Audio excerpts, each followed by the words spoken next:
高山秃鹫体型巨大，平均体长为90到120厘米，一展可达2.5到3.1米，体重可达15至25公斤。高山秃鹫全身呈土黄色，下体有白色纵纹，头颈部裸露，头部有黄白色羽，虹膜为橘黄色，嘴和脚为灰色。高山秃鹫主要分布于喜马拉雅山脉部分地区，在中国主要分布于喜马拉雅山脉广大区域及青藏高原地区，包括新疆、青海、甘肃、西藏、云南、四川等地。高山秃鹫主要栖息在高原地区，常在高原草地、荒漠和裸岩地区活动，也会在雪线以上的高空盘旋。高山秃鹫主要以腐肉和尸体为食，一般不攻击活的动物。高山秃鹫的视觉和嗅觉都十分敏锐，能在高空翱翔时发现地面上的尸体。在食物贫乏或极其饥饿的情况下，高山秃鹫也会吃蛙类、蜥蜴、鸟类、小型兽类等。高山秃鹫是世界上飞得最高的鸟类，能飞越珠穆朗玛峰，最高飞行高度可达9000米以上，常以盘旋滑行的方式飞行。在西藏文化中，高山秃鹫被视为神鸟，代表着慈悲和度化众生的能力。在天葬仪式中，它们被认为是连接生与死、人间与天堂的桥梁。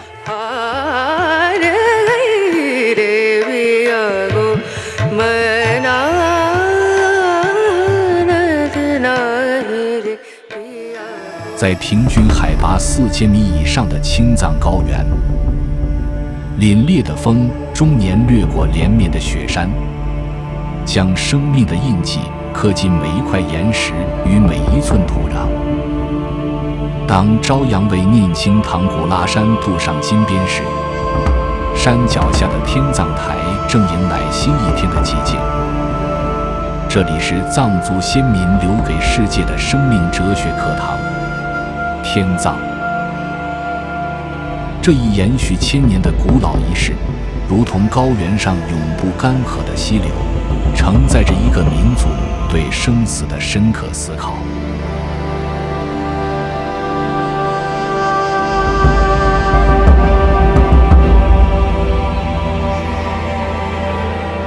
藏地的苍穹格外澄澈，仿佛离天空最近的地方总能触摸到生命的真相。天葬的诞生与这片土地的生存环境有着密不可分的联系。高寒缺氧的气候让土葬难以实现，木材稀缺使火葬成为奢望，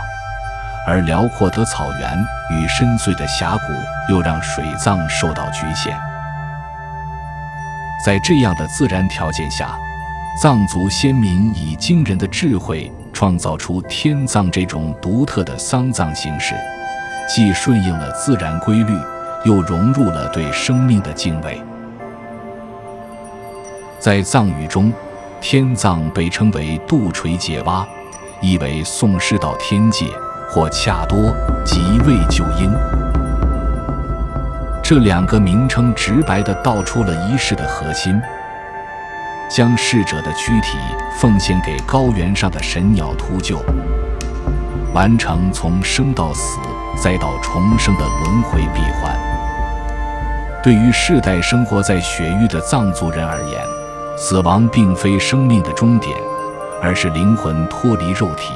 开启新旅程的起点。天葬便是护送灵魂上路的神圣仪式。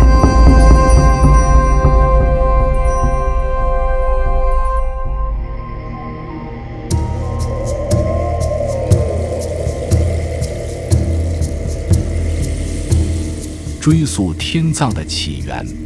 如同在历史的迷雾中寻找一盏古老的酥油灯。敦煌出土的古藏文文献记载，早在吐蕃时期，天葬便已在青藏高原流行。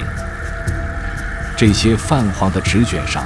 清晰地描绘着当时的丧葬场景。逝者被送往指定的山坡，由专人进行分割，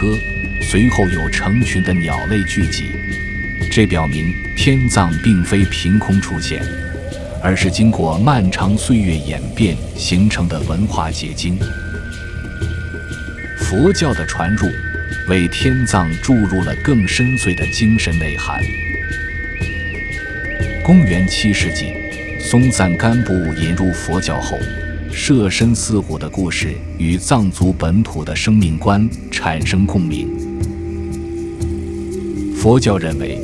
人的躯体不过是灵魂暂居的容器，死亡时将躯体奉献给其他生命，是一种最后的慈悲与施舍。这种观念与天葬的实践完美融合，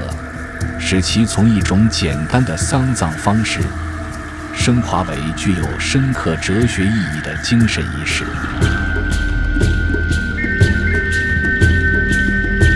随着时间的推移，天葬逐渐形成了完整的体系，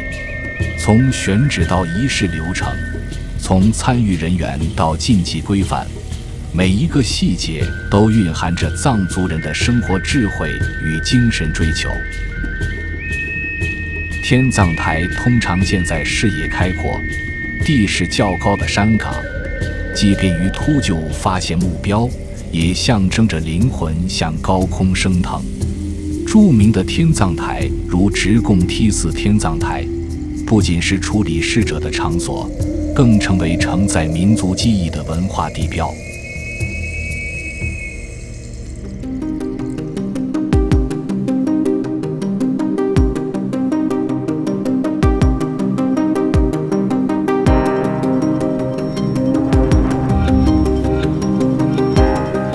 天葬的仪式从逝者断气的那一刻便已开始，整个过程如同一场精心编排的生命谢幕礼，每一个环节都充满了神圣感与敬畏心。逝者离世后，家人会用白色的铺路将遗体包裹，保持坐姿放入屋内角落，这一姿势象征着胎儿在母体中的状态，寓意生命的回归。在停灵的3天里，家人不会哭泣哀嚎，他们认为过度的悲伤会牵绊逝者的灵魂，影响其顺利转世。亲友们会前来诵经祈祷，用低沉的经文为逝者指引前路。房间里弥漫着酥油与藏香的混合气息，营造出庄严而平和的氛围。出殡通常在黎明时分进行，由亲友轮流抬着遗体前往天葬台，一路上不能回头，也不能将遗体落地。这段路程既是对逝者的送别，也是生者与逝者的最后告别。当晨曦染红天际时，遗体被送到天葬台，等待天葬师的到来。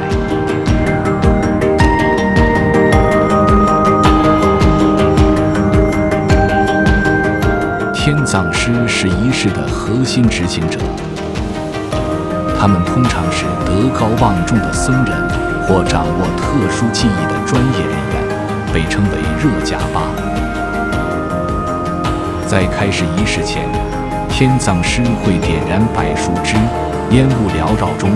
他口中念念有词，向天地诸神祈祷，请求秃鹫前来接纳这份生命的馈赠。白烟在高原的风中迅速扩散，成为召唤神鸟的信号。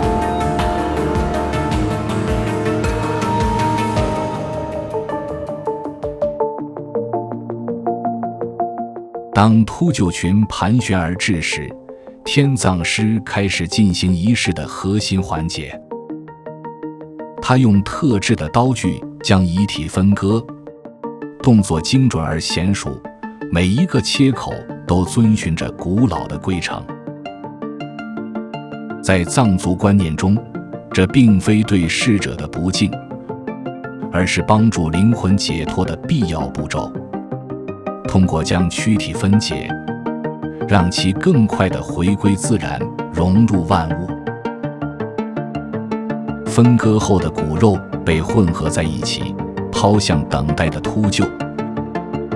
这些被视为神鸟的猛禽会迅速将所有残留物吞噬干净，不留一丝痕迹。当最后一只秃鹫离去，天葬师会用石块将地面擦拭干净，仿佛这里从未发生过任何事情。藏族人相信，秃鹫将遗体完全带走，意味着逝者的灵魂已顺利升入天界，完成了从有到无的转化，即将开启新的轮回。整个仪式没有墓碑，没有坟茔，却在天地间留下了最深刻的生命印记。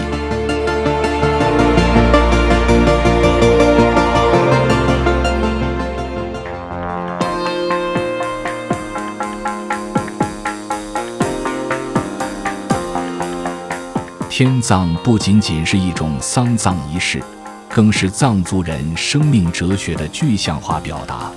其中蕴含的平等、慈悲与循环理念，构成了藏文化的精神内核。在天葬的仪式中，最引人深思的是其体现的平等观念。无论生前是达官显贵还是平民百姓，死后都将以同样的方式回归自然，躯体在天葬师的刀具下失去所有社会身份的差异。这种生而平等、死亦平等的观念，深深植根于藏族人的价值观中，消解了世俗社会的等级壁垒，展现出对生命本质的深刻洞察。慈悲为怀的精神在天葬中表现得尤为突出，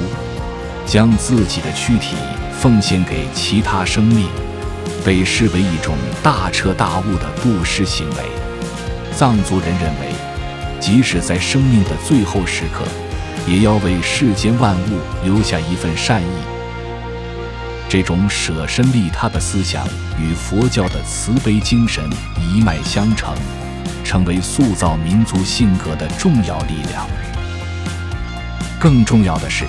天葬生动诠释了轮回与循环的宇宙观。在藏族人的认知里，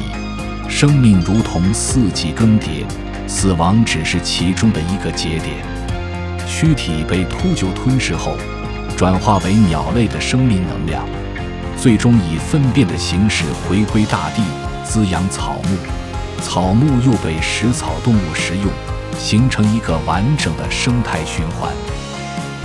这种对自然规律的深刻理解，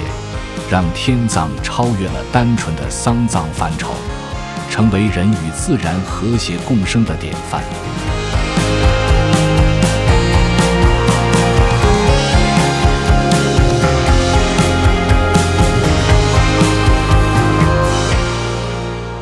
在漫长的历史中，天葬不仅满足了藏族人的精神需求，更在维系社会秩序与生态平衡方面发挥着重要作用。天葬通过共同的仪式，强化了族群的认同感。无论身处何地，藏族人都以天葬作为处理后事的首选方式。这种文化共识成为凝聚民族情感的纽带。在仪式中，亲友、邻里、僧人共同参与，既体现了对逝者的尊重，也彰显了社群的互助精神，维系着传统社会的人际关系网络。从生态角度看，天葬是一种极具智慧的资源循环方式。在生产力低下的古代，天葬无需消耗木材、土地等资源，通过秃鹫等食腐动物自然清理遗体，避免了疾病传播，实现了物质的无害化处理。这种与自然和谐共处的生存智慧，即使在现代社会也散发着独特的光芒。随着社会的发展，天葬也面临着新的挑战与机遇。一方面，旅游开发、外界好奇等因素可能干扰天葬的神圣性，为此，西藏自治区制定了相关法规，明确禁止在天葬台附近拍照、喧哗，保护这一文化传统的纯粹性。另一方面，天葬所蕴含的环保理念、生命平等观念，为现代社会提供了有益的启示。在物质日益丰富的今天，如何看待生死？如何处理人与自然的关系？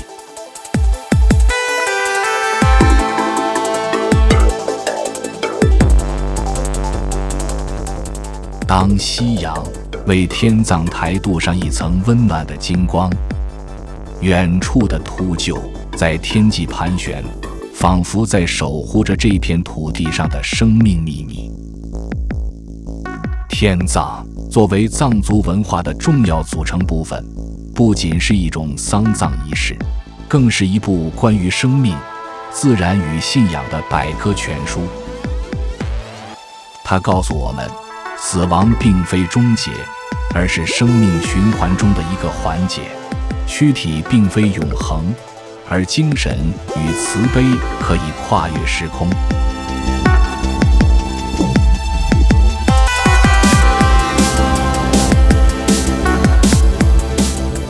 在这片离天空最近的土地上，藏族人用最朴素的方式诠释着对生命的敬畏与对自然的感恩。今天，当我们站在现代文明的视角回望天葬，看到的不应是猎奇与神秘，而是一个民族与自然和谐共处的生存智慧，一种超越生死的精神追求。